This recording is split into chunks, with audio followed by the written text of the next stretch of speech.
Good morning dear students. Question number 2 शुरू करते हैं। देखिए ये गुणा के सवाल हैं।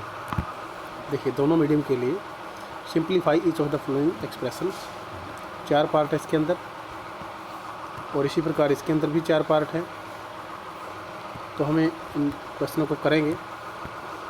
देखिए किस प्रकार, जैसे कि अभी आपको बताया गुणा करनी है इनके अंदर, और गुणा करने का भी तरीका क्या है। देखिए क्योंकि आप देख सकते हैं रूट वाली संख्याएं, वर्गमूल वाली संख्याएं आप देख पा रहे हैं, तो इस तरह की संख्याओं की गुणा करने के लिए एक अलग नियम है। देखिए कैसे हम बताते हैं आपको बारी बारी से। इस 3 की गुणा दोनों संख्याओं के साथ बारी बारी से करेंगे। देखिए इस प्रकार हम लिखेंगे 3 गुणा 2। आप सीधा लिख सकते हैं क्योंकि संख्या छोटी ही है। तो 3 दूनी कितना हो गया आपका, ये बताएंगे 6 आ गया आपका। उसके बाद इस 3 की ही गुणा इसके साथ करेंगे। तब आपने इसमें बिल्कुल बहुत ज़्यादा ध्यान रखना है। तब मेन बात इसमें यही है। क्या है मेन बात, जब भी हम एक संख्या वर्गमूल की हो, एक बिना वर्गमूल की हो, तो उन संख्याओं की गुणा आपस में नहीं हो सकती।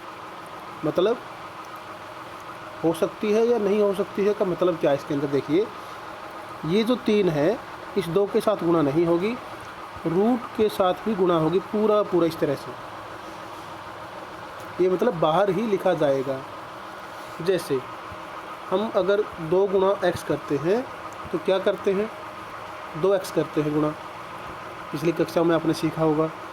जैसे x और 2, बिल्कुल 2 हमने ऐसे कैसे लिख दिया, x का ऐसे लिख दिया, x को इसी प्रकार लिख दिया।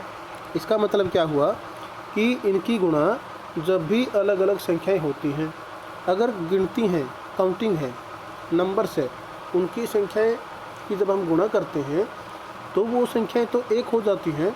मान लीजिए 5 और 2 की गुणा करी हमने, कितना हो गया, ये टोटल उसी प्रकार की एक संख्या हो गई, 10 आ गया। इसी प्रकार जोड़ करेंगे या घटा करेंगे, भाग करेंगे तो वो एक संख्या बन जाएगी। लेकिन जब इन्हीं संख्याओं के ऊपर रूट यानी कि स्क्वायर रूट बोलेंगे इसे, स्क्वायर रूट आएगा यानी कि वर्गमूल आएगा, तो इन संख्याओं की गुणा नहीं हो पाएगी। हम इस प्रकार इससे इनकी गुणा नहीं कर सकते। कई बच्चे क्या कर देंगे, 3 दूनी 6, इसकी गुणा इसके अंदर कर देंगे। इस प्रकार हम इनकी गुणा नहीं कर सकते हैं, क्योंकि रूट वाली संख्याओं की यानी कि स्क्वायर रूट, यानी कि अगर स्क्वायर रूट वाली संख्या ही आपस में अंदर जा सकती हैं और बिना स्क्वायर रूट वाली संख्याएं बाहर ही रहेंगी। मतलब क्या हुआ, देखिए 1-2 एग्जाम्पल और लेके आपको बताते हैं, फिर अपना क्वेश्चन शुरू करेंगे। जैसे मान लीजिए 2 वर्गमूल 2 है और वर्गमूल 5 है, दोनों की दोनों संख्याएं वर्गमूल में हैं। तो अब क्या देख सकते हैं आप, इनके अंदर दोनों की गुणा हो सकती है क्योंकि दोनों की दोनों संख्याएं वर्गमूल में है, स्क्वायर रूट के अंदर है। अब ये दोनों संख्याएं एक हो सकती हैं। अगर मैं इसी संख्या को इसी प्रकार लिख दूं, 2 गुणा वर्गमूल 5, तो इन संख्याओं की गुणा 10 नहीं होगी, 2 वर्गमूल 5 होगी। या 5 गुणा वर्गमूल 2 लिख दूं तो फिर 5 वर्गमूल 2 होगा। इनकी भी 10 नहीं होगी क्योंकि एक के ऊपर स्क्वायर रूट है, इनके वर्गमूल है, और एक के ऊपर वर्गमूल नहीं है। तो इस प्रकार, और ये संख्या आगे पीछे लिख दें इससे कोई फ़र्क नहीं पड़ेगा। मतलब अगर हम लिख दें वर्गमूल 2 गुणा 5, फिर भी हम इन्हें 5 वर्गमूल 2 ही लिखेंगे। तो इस बात का आपने ध्यान रखना है। तो आइए हम अपना क्वेश्चन शुरू करते हैं। पहला पार्ट हमारा 3 की 2 के साथ गुणा करी, 6 आ गया। अब 3 की रूट 2 यानी कि स्क्वायर रूट के साथ गुणा करेंगे वर्गमूल 2 के साथ, तो अब संख्या हम ऐसे के ऐसे ही लिख देंगे।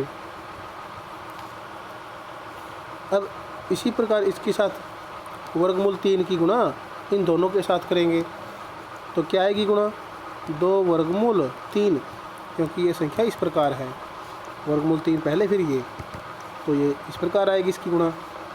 ये आने के बाद अब इसकी गुणा इसके साथ करेंगे जैसा कि आप अभी आपको बताया, अगर दोनों वर्गमूल में हैं तो अंदर के अंदर ही इनकी गुणा हो सकती है, मतलब 3 दूनी 6। अब इनके बीच में जोड़ का निशान आ गया। अगर जोड़ का निशान आ गया तो हम इन्हें जोड़ेंगे।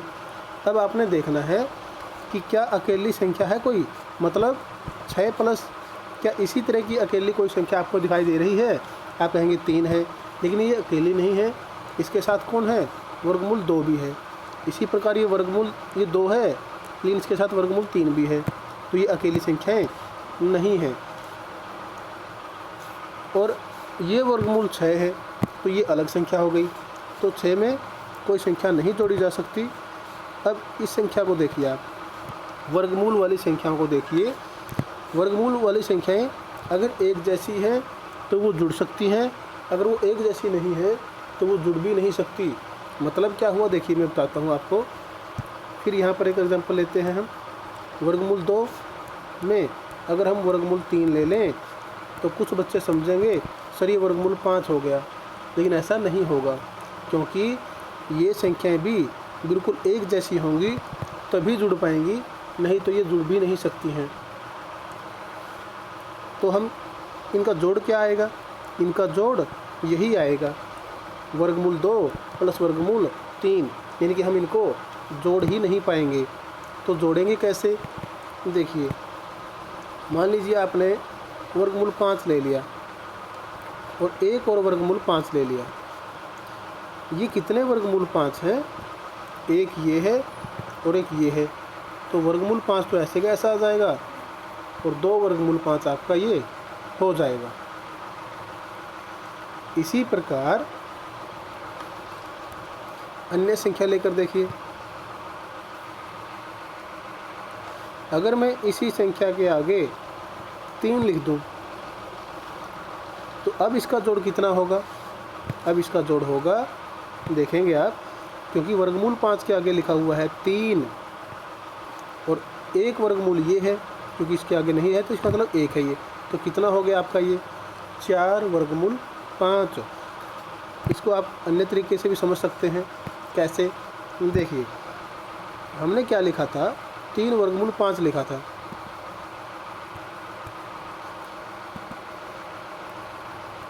इस प्रकार से, और एक था वर्गमूल 5। अगर हम इनको लिखें अलग अलग, कितनी बार लिखेंगे, वर्गमूल 5 वर्गमूल 5 वर्गमूल 5, इसको हमने लिखा है, क्यों, इसके आगे 3 लिखा हुआ है तो हम इसको 3 बार लिख देंगे और एक ही आ गया। तो आपने देखा कुल कितने हो गए, 4 4 वर्गमूल 5। ये संख्या तो इसी प्रकार ही रहेगी, सिर्फ इसके आगे जो संख्याएं हैं वही ही आपस में जुड़ती हैं और वही घटती हैं, लेकिन ये एक जैसी ही होनी चाहिए, यानी कि वर्गमूल 5 में ही जुड़ेगी। और यहाँ पर आप देखेंगे, यहाँ पर तो वर्गमूल 2 है और यहाँ पर वर्गमूल 3 है, तो ये आपस में संख्याएं जुड़ ही नहीं सकती हैं। और यहाँ पर कितना है हमारा, वर्गमूल 6। तो इस प्रकार हमारी इनमें से कोई भी संख्या नहीं जुड़ पाएगी। तो 3 वर्गमूल 2, 2 वर्गमूल 3 और वर्गमूल 6, इस प्रकार हमारा ये आंसर आएगा। हम इसमें कोई भी बदलाव नहीं कर सकते हैं। तो इसी प्रकार हमारे नेक्स्ट पार्ट है, तीनों के 3 पार्ट। अब हम उनको करेंगे